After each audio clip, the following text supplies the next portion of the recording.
ከማለ ወዲያው ላ ኢላሀ ኢለላህ የሚለውን ቃል እሱ ነው። እሺ ጀዛከላህ ኸይራ። ወያክ ሰላም አለይኩም። ወአለይኩም ሰላም ወረሕመቱላሂ ወበረካቱ። እንዴት ነህ ወንድሜ? እወድሃለሁ። እና ማለት ነው ጥያቄ ነበረኝ። መርሐባ። ሁለት ጥያቄ ነበረኝ። እሺ ክርስቲያን የነበረች ሴት ማግባት አንደኛው ከሰለመች ትችላለህ። አንደኛው ስለ ሶላት ነው። ሶላት ስጁድ በምትወርድበት ሰዓት መጀመሪያ ጉልበትህን ነው አይደል የምታስቀድመው ከእጅ በፊት?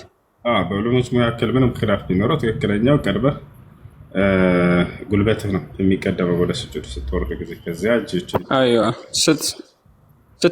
ስትነሳ መጀመሪያ ማንሳት ያለብህ እጅህን ነው ጉልበትህን ነው? አንዳንዱ ሰው በእጁ ተገድፎ ጉልበቱን ያነሳል ቀድሞ ታውቃለህ፣ ከስጁድ ሲነሳ ስትቆም ማለት ነው። እሱ ነበር የሚያደርጉት። እጃቸውን ልክ እንደዚህ አድርገው መሬት ላይ ጫን ይሉና ይነሳሉ። ጉልበት ይቀድማል ማለት ነው።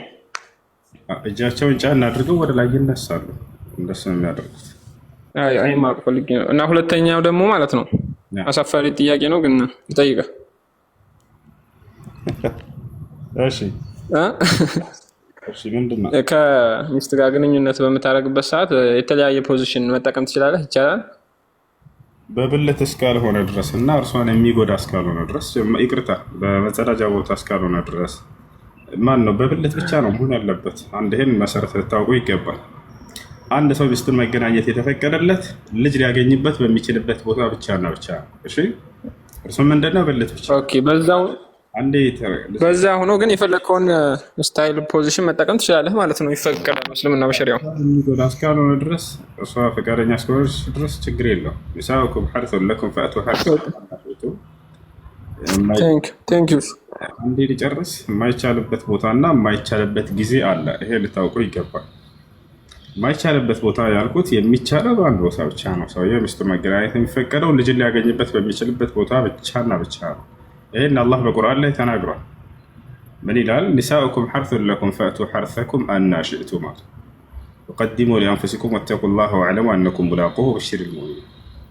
አንድ ገበሬ እርሻውን አርሶ ፍሬ እንደሚያገኝ ሁሉ ባል ሚስቱን ተገናኝቶ ልጆችን ሊያገኝበት በሚችልበት ቦታ ብቻ መገናኘት እንደተፈቀደለት ይገልጻል አንቀጹ። ልጅን ማግኘት የሚቻለው በብልት ብቻ ሲገናኝ ጊዜ ነው። ይሄ ነው። ስለዚህ በብልት ብቻ እስከሆነ ድረስ እርሷን በሚጎዳ መልኩ እስካልሆነ ድረስ ፈቃደኛ እስከሆነች ድረስ በብልት መገናኘት ችግር የለም። መገናኘት የማይፈቀድባቸው ቦታዎች ለምሳሌ በመጸዳጃ ቦታ መገናኘት፣ ይሄ ሐራም ነው፣ ክልክል ነው፣ ከታላላቅ ወንጀል ነው። ነቢያችን ሰለላሁ ዐለይሂ ወሰለም ሐዲስ ላይ ሲናገሩ ምን አሉ? መልዑኑን መን አተ እምረአተሁ ፊ ዱቡሪሃ፣ ሚስቱን በመጸዳጃ ቦታ የተገናኘ ሰው ይሄ የተረገመ ሰው ነው አሉ። ከአላህ ዘንድ የተረገመ ሰው ነው ብለው ተናግረዋል። ልክ እንዲሁ መገናኘት የማይፈቀድባቸው ጊዜያቶች አሉ። እነሱም በሐይድ ጊዜ፣ በወሊድ ደም ጊዜ። በእነዚህ ጊዜያቶች በፍጹም ባል ሚስቱን መገናኘት የለበት። ወየስአሉነከ ዐኒል መሒድ ቁል ሁወ አዘን ፈዕተዚሉ ኒሳአ ፊል መሒድ ወላ ተቅረቡሁነ ሐታ የጥሁር ፈኢዛ ተጠሀርነ ፈእቱሁነ ሚን ሐይሱ አመረኩሙላህ ኢነላሃ ዩሒቡ ተዋቢን ወዩሒቡ ልሙተጠሂሪን እያለ ይናገር። እሺ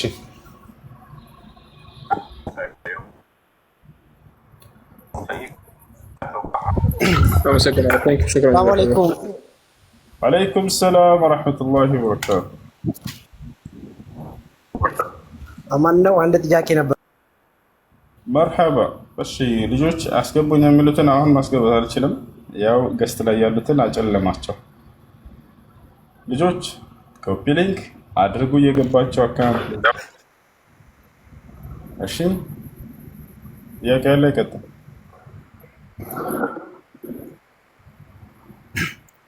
ይሰማሉ? ይሰማል።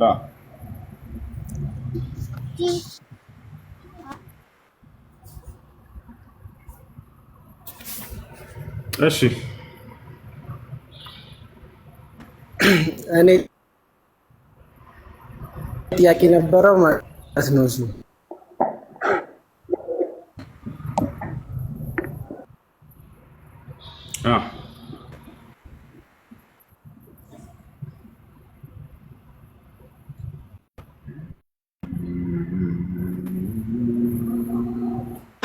ሌላ ጥያቄ ያለው ሰው አለ? ሰላም አለይኩም።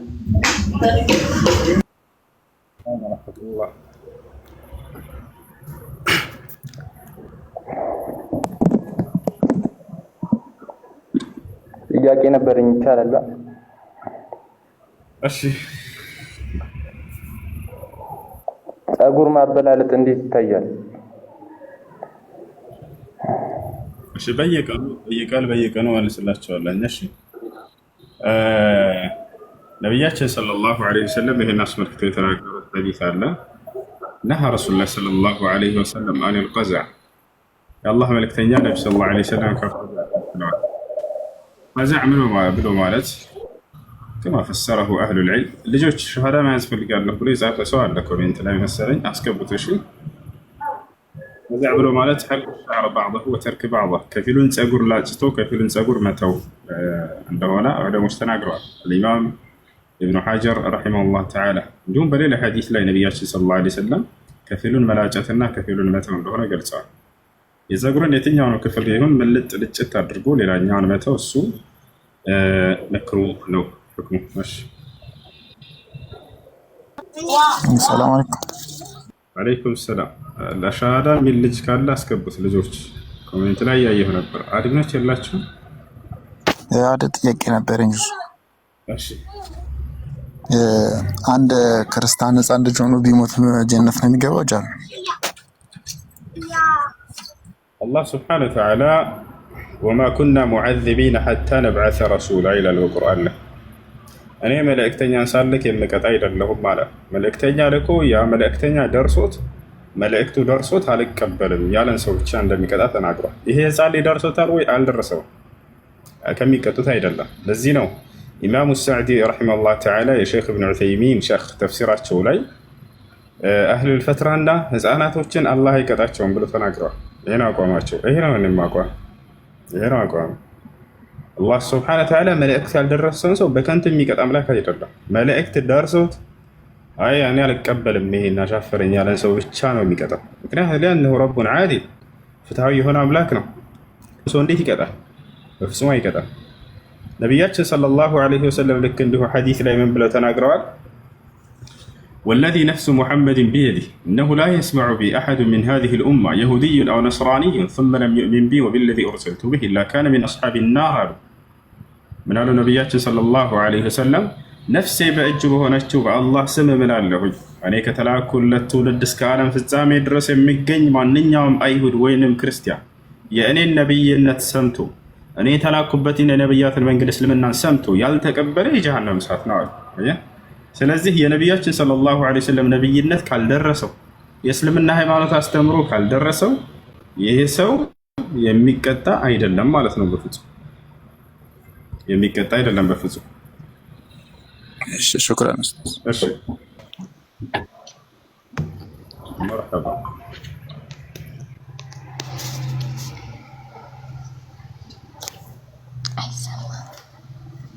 ሰላም አለይኩም።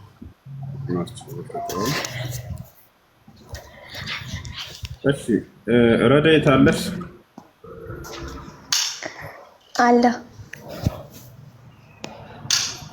ይሰማሻል? ሰላም ነው? አዎ ሰላም ነው፣ እግዚአብሔር ይመስገን።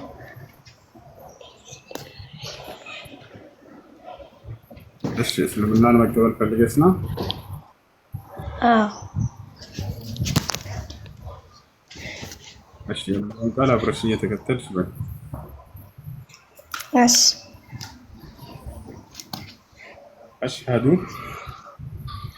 አሽሀዱ አላ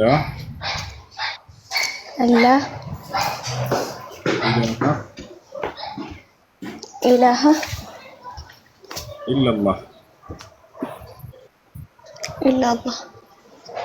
ወአሽሀዱ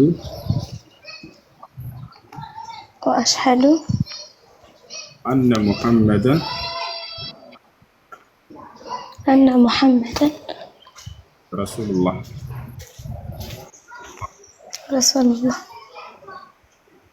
እሺ፣ በኋላ ሙስሊም ቃል ወይም የምስክር ቃል ይባላል። ትርጉሙ አሽሀዱ አን ላ ኢላሀ ኢለላህ፣ እነሆ ከአላህ በስተቀር በእውነት የሚመለክ ሌላ አምላክ የለም ብዬ መሰክራለሁ። መልእክተኛ ናቸው ብዬ መሰክራለሁ ማለት ነው። ከዚህ በኋላ ሙስሊም ነሽ። ስምሽ ማን ነበር? ረዳይት ነው? ረዳይት ነው። እሺ፣ ደስ የሚልሽ የሙስሊም ስም አለ ወይስ የሚላጣልሽ? አለ። እሺ፣ ማን?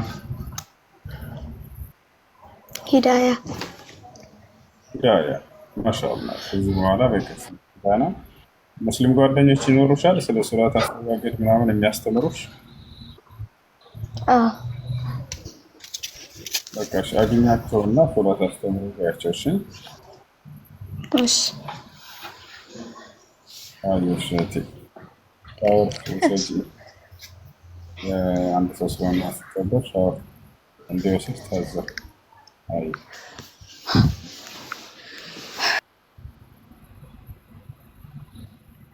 እሺ ልጆች ለምን ኮፒ ሊንክ አታደርጉ? ሰላም አለይኩም። ወአለይኩም ሰላም ወራህመቱላሂ ወበረካቱ።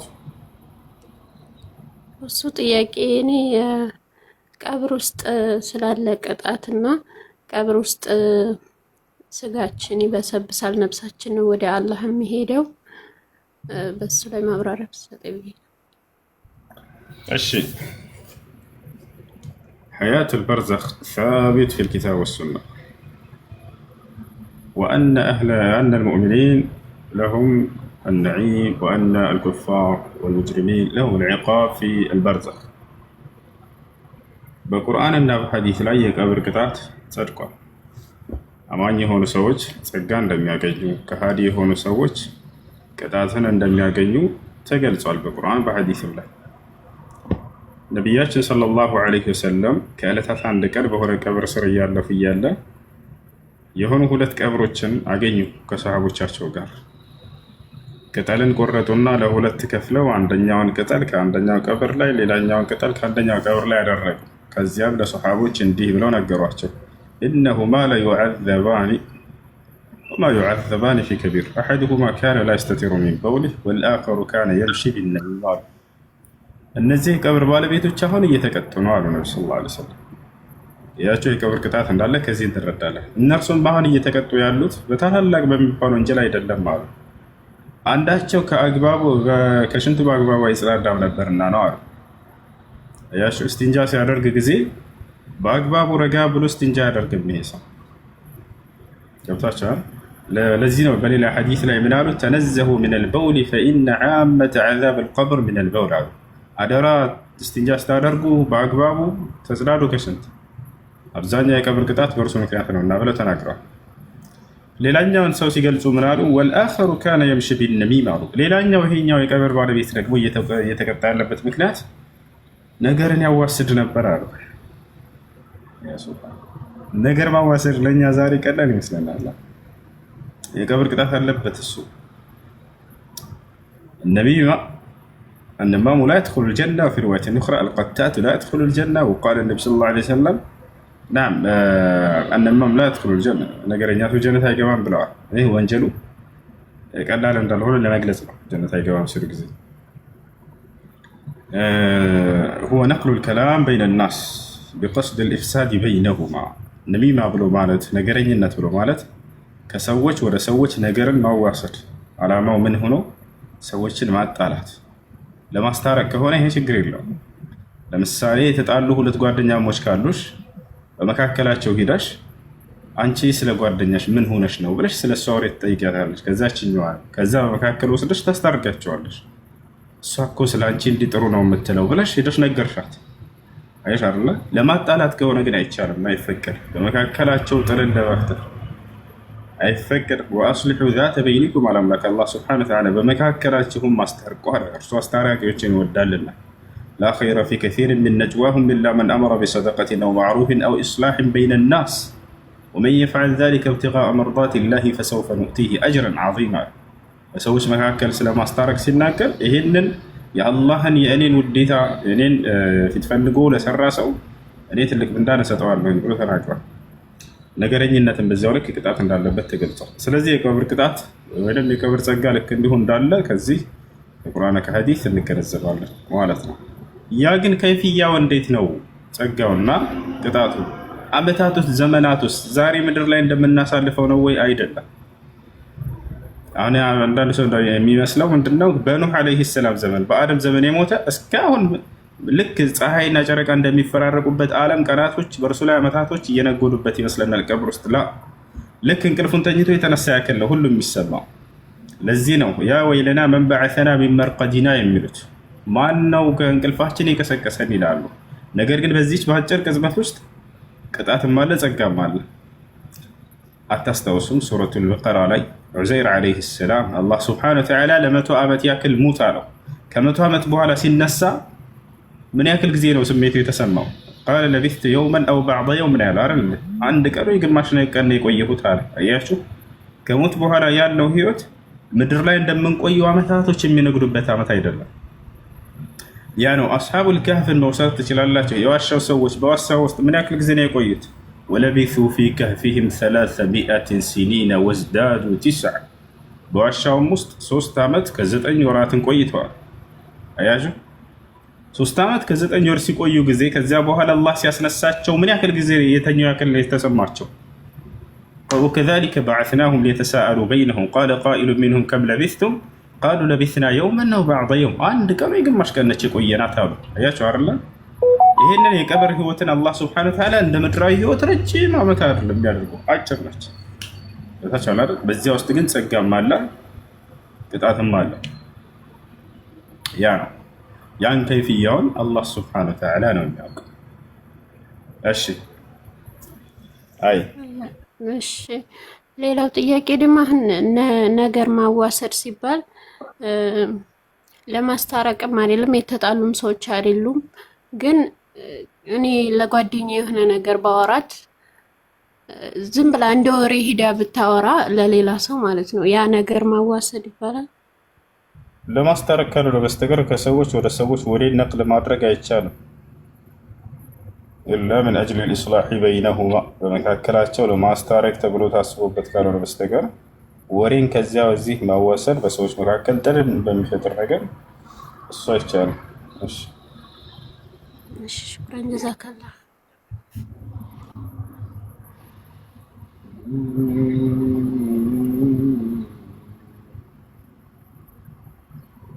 كذلك للتحذير إذا كان فاسدا أو مفسدا أو مبتدعا، كذلك لمن يشكوه إلى الأمير ولا نبسكا لكسكار ولا بستكر مستلم السالي ባሏን ሄዳ መክሰስ ብትፈልግ እና ስለ ባሏ ያደረጋትን ለሀገሪቱ መሪ ፍትህ ፈልጋ ብትናገር ሄዳ ይሄ ነገረኝነት አይባልም። ሙብተዲዕ ከሆነ ሰውየው ቢድዓውን ሰዎች እንዲጠነቀቁ ያ ሰው ወደ ጥፋት የሚመራቸው ከሆነ كما قال شيخ الإسلام ابن تيمية رحمه الله تعالى فلا بد من التحذير من البدع وإن اقتضى ذلك ذكره وتعيينه. السلام عليكم. وعليكم السلام ورحمة الله وبركاته. ጥያቄ ነበረኝ። በጋብቻ ማለት ነው የሌላ ሰው እምነት ማግባት ይቻላል ወይ አይቻልም? በሴትም ሆነ በወንድ አይቻልም። አላህ ሱብሓነሁ ወተዓላ በቁርአን ላይ ወላ ተንኪሑ ልሙሽሪካት ሐታ ዩእሚንነ ወለአመቱን ሙእሚነቱን ኸይሩን ሚን ሙሽሪከትን ወለው አዕጀበትኩም ወላ ተንኪሑ ልሙሽሪኪነ ሐታ ዩእሚኑ ولعبد مؤمن السلام عليكم ورحمة الله وبركاته. أولئك يدعون إلى النار والله يدعو إلى الجنة والمغفرة بإذنه ويبين آياته للناس لعلهم يتقون. በአላህ ላይ የምታጋራ ሴትን እስካላመነች ድረስ እንዳታገቡ፣ በአላህ ላይ የሚያጋራ ወንድን እስካላመነ ድረስ እንዳታገቡ ተብሏል። ነገር ግን ሱረቱል ማኢዳ ላይ ያለውን በመያዝ አንዳንድ ሰዎች አይሁድና ክርስቲያን የሆኑ ሴቶችን ማግባት ይቻላል ብለው ሊያስቡ ይችላሉ። ነገር ግን እኔ እንደማምነው ቁርአንን በተሳሳተ ግንዛቤ ተገንዝበውታል እነዚህ ሰዎች። ምክንያቱም ቁርአንን የሚፈስረው ማን ነው? ነብዩ ሰለላሁ ዐለይሂ ወሰለም ናቸው አይደል? አልቁርአን ይፈሰሩ ቢልቁርአን፣ አልቁርአን ይፈሰሩ ቢሱና፣ አልቁርአን ይፈሰሩ ቢአቅዋል ሰሐባ፣ አልቁርአን ይፈሰሩ ቢልሉጋ አልዓረቢያ። هذه قواعد التفسير። ነቢያችን ሰለላሁ ዐለይሂ ወሰለም ያን የቁርአን አንቀጽ እንዴት ተረጎሙት? በአንደበታቸው እንኳን ባይተረጉሙት በተግባር ተርጉመው አሳይተውና فعله صلى الله عليه وسلم سنة وقوله سنة وتقريره سنة. سنة تنقسم إلى 3 أقسام: سنة قولية، سنة فعلية، سنة تقريرية. نبيات صلى الله عليه وسلم قولية، سنة فعلية، سنة تقريرية. በተግባር ምን አደረጉ ከተባለ ነብዩ ሰለላሁ ዐለይሂ ወሰለም ከአይሁድም ከክርስቲያንም አግብተው ነበር አይደል እንዴ? ነገር ግን በምን መልኩ አገቧቸው? ምን መስፈርት አስቀመጡ ሲባል ጊዜ አይሁዲዋን اختار ያሏት ሶፊያ ብንት ሑየይ ትባላለች። ምረጭ አሏት። እኔ اخترت الاسلام امسكتك لنفسي አሏት። እስልምናን ከመረጥሽ እስልምናን ከተቀበልሽ ለራሴ ይዝሻለሁ አገባሻለሁ አላት። او اما ان اخترت اليهوديه الحقتك باهلك አሏት። አይ እኔ አይሁድነትን ነው የምመርጠው እስልምናን አልቀበልም ካልሽ ግን አላገባሽም ወደ ቤተሰቦችሽ በሰላም ልከሻለሁኝ አሏት። አያችሁ። ስለዚህ እስልምናን ከተቀበሉ በሚለው ልክ ስጋቸውንም እንዲሁ ቢስሚላህ ካላሉ እንደማይበላ ሁሉ እነርሱንም እስልምናን ካልተቀበሉ አይቻልም። ከክርስቲያን ካሏት መካከል ነቢያችን ሰለላሁ ዐለይሂ ወሰለም ማነች? ማርያ አልቀብጥያ ዳዕዋ አደረጉላት። እስልምናን ተቀበለች። እስልምናን ከተቀበለች በኋላ ነው ወደ እርሷ የገቡት። ይሄ ነው። ልክ እንዲሁ አብዱላህ ብን ዑመርን መውሰድ እንችላለን። እንዳለ ሁሉ ሙፈሲሮች ይገልጹታል። እነ ኢማሙ አልበጋዊ እነ ኢማም አልሸውካኒ ረሒመሁላህ ተዓላ ተፍሲራቸው ላይ አብዱላህ ብን ዑመር አቋሙ ምን ነበር?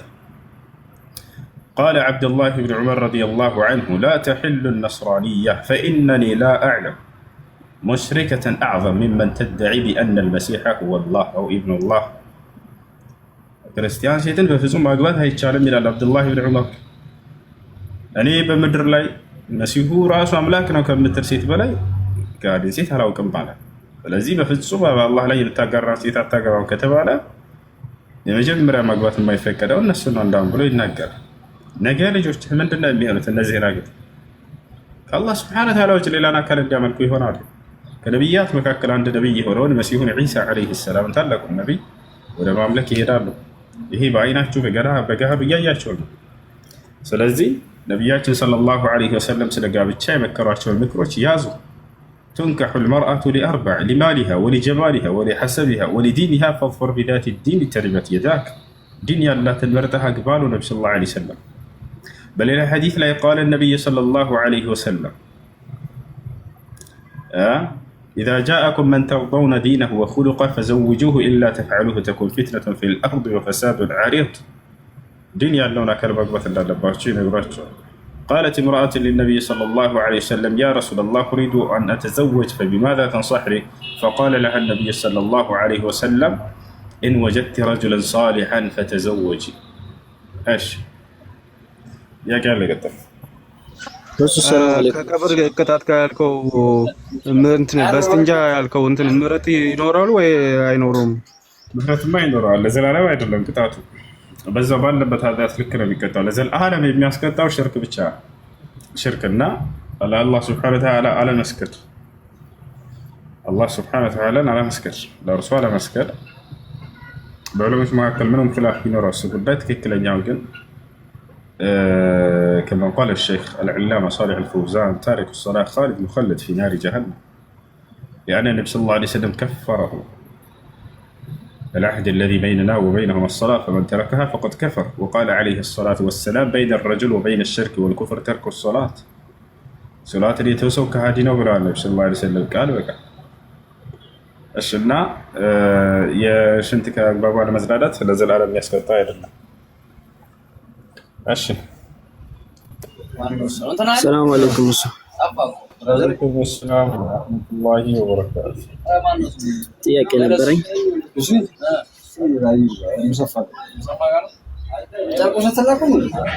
ያለ ኒካህ የተወለደች ልጅ ማለት ነው። እሱ ኒካህ ለማሰር ስትፈልግ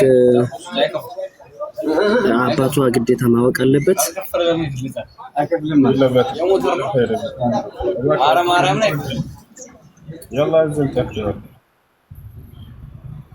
እሺ ያለ ኒካህ የተወለደ ልጅ ኒካህ የሚያስርላት ማን ነው? ሸሪዓ ፍርድ ቤት ቃዲ ነው። ከማ ቃለ ነቢዩ ሰለላሁ ዐለይሂ ወሰለም አስሱልጣኑ ወልዩን ሊመን ላ ወልየ ለሁ፣ ወኪል ለሌለው አካል ባለስልጣን ወኪል ነው ብለው ተናግረዋል ነቢዩ ሰለላሁ ዐለይሂ ወሰለም። የሸሪዓ ፍርድ ቤት ቃዲ ያ ከሌለ መስጅድ ማን ነው በአካባቢ ኒካህ የሚያስር ቃዲ ያ ከሌለ የመስጂድ ኢማም፣ ያ ከሌለ እስላማዊ ትምህርት ቤቶች ካሉ እስላማዊ ኮሌጅ፣ እስላማዊ ዩኒቨርሲቲ፣ እስላማዊ የህዝብ ማዕከል የእነዚህ ሙዲር እና ኃላፊ ያስራል። ያ ከሌለ ማንኛውም ሙስሊም የሆነ ሰው ውክልና ሰጥታ እንዲያስርላት ማድረግ ትችላለች። ሰላም አለይኩም ወአለይኩም ሰላም ወረሕመቱላሂ ወበረካቱህ።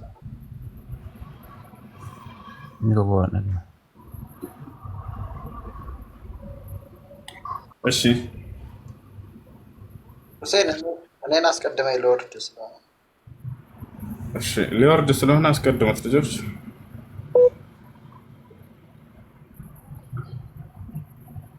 ይሰማል ሁሴን ድምጼ?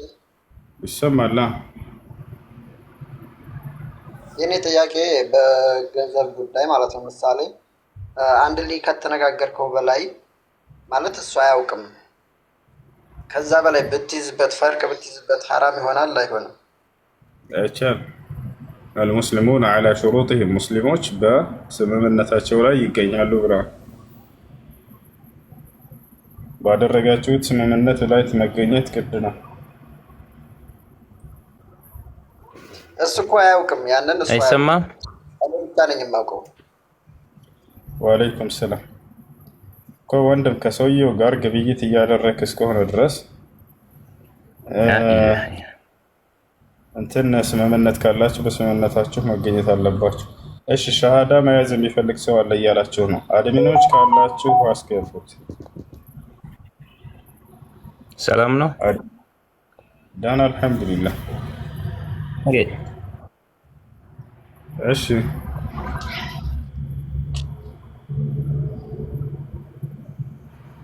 السلام عليكم ورحمة الله وبركاته.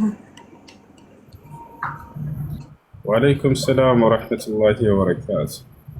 እሺ ኡስታዝና ጥያቄ ነበረ። ጥያቄ አሁን ቅድም በተጠየቀው ጥያቄ ነውና ዙሪያ ነው ማለት ነው። ማለት አንድ የሆነ ዘመድ ነበርና በሚስቱ ላይ አገባ ማለት ነው። እቤቱ አምጥቶና እኔ ማለት ለሷ እንደ ሴት ከመቆርቆሬ ገንዘብሽን ያዢ ነገርኳት ማለት ነው። ከዛ እሱ ደግሞ ማን የነገረሽ ብሎ ሲላት እሱ አይደለም በእርግጥ ለኔ ነገረኝ ሌላ ሰው ነው።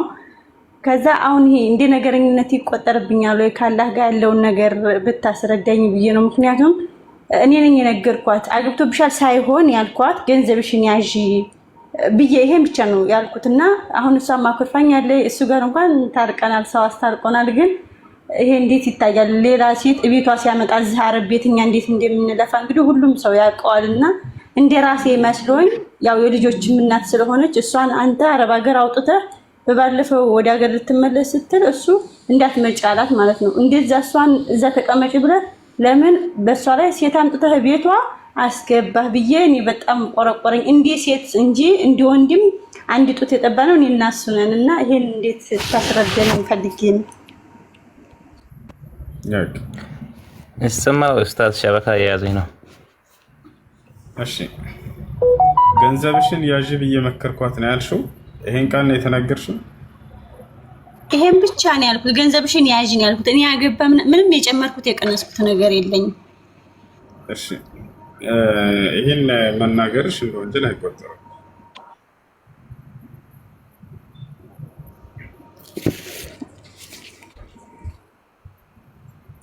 እሺ ኡስታዝ ይዙ ነበር ድምጽህ ምን አልከኝ?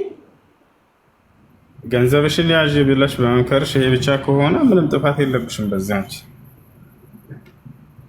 አላህ ጋር ምንም የሚያስቀይም ነገር የለም። ምክንያቱም ነገረኛ መስሎብኝ ከሆነ ግን ገንዘብሽን ያዥ ነገር ችግር የለም።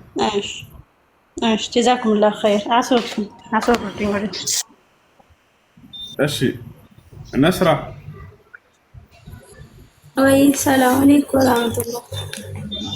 ወአለይኩም ሰላም።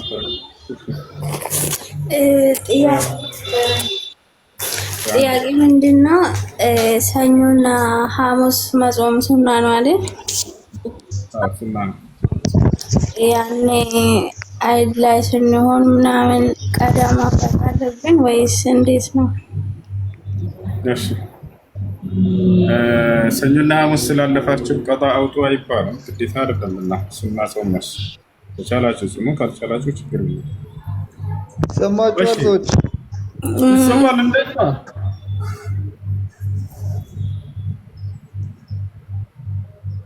ደህና ነህ?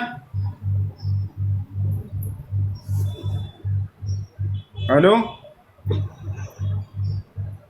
ሌላ ጥያቄ ሞልኝ ይሰማሃል ወይ?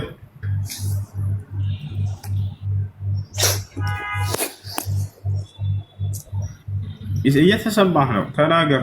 እንዴት ነህ?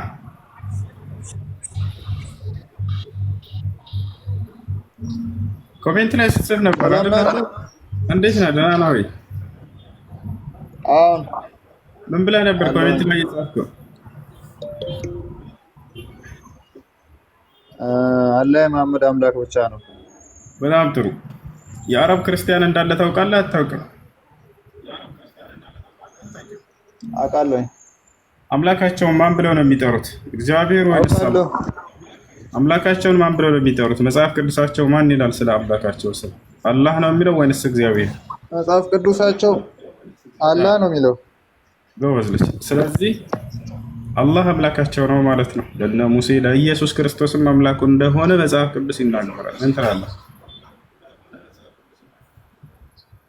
አይ ያ የአረብ ክርስቲያኖች የተረጎሙት አላህና የእስልምናው አላህ አንድ አይደለም። አሁን እሱ አይደለም ጥያቄያችን። ስሙ ስለ ስሙ ነው። ስሙ አላህ ነው አይደለ? የኢየሱስ አምላክ እንደ መጽሐፍ ቅዱስ ስሙ ያው አረብኛ አረብ አይደለም። አረብኛ መጠሪያ ስለሆነ ነው ተውሰው ነው እንጂ ትክክለኛ ስሙ አይደለም። ትክክለኛ ስሙ እግዚአብሔር ነው። ልክ እግዚአብሔር አሁን የኢትዮጵያ አይደለም። ትክክለኛ ስሙ እግዚአብሔር አይደለም አይደል? ማን ነው ስሙ? አይደለም አልኩ። እሺ ትክክለኛ ስሙ ማን ነው? ያህዌ። አዲስ ኪዳን ላይ ያህዌ የሚል ጥቅስ የትኛውም ቋንቋ በየትኛውም ቋንቋ ያው ያህዌም ብለው የጠቀሰ አንድ አዲስ ኪዳን ጸሐፊ አምጣልና ከአራቱ ወንጌላት ትልቁ ላይ አድርጌዋለሁ። ከፍተህ አሳይ።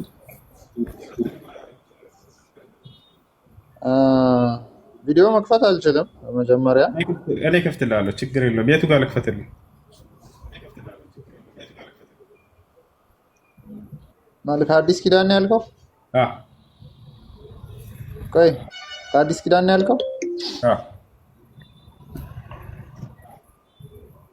እሺ ቆይ ተመልሼ ልምጣ።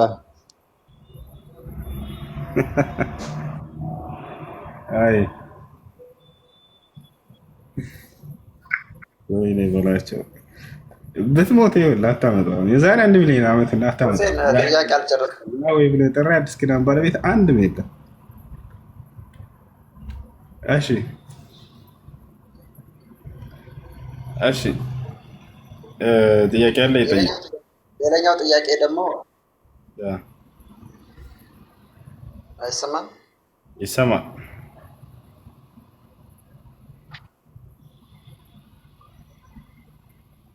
አንድ ባለትዳር ሰው ሚስቱ እርጉዝ ሆና ቢያንስ ከ8 ወር ከ7 ወር በላይ ከሆናት ስራ መስራት ትችላለች?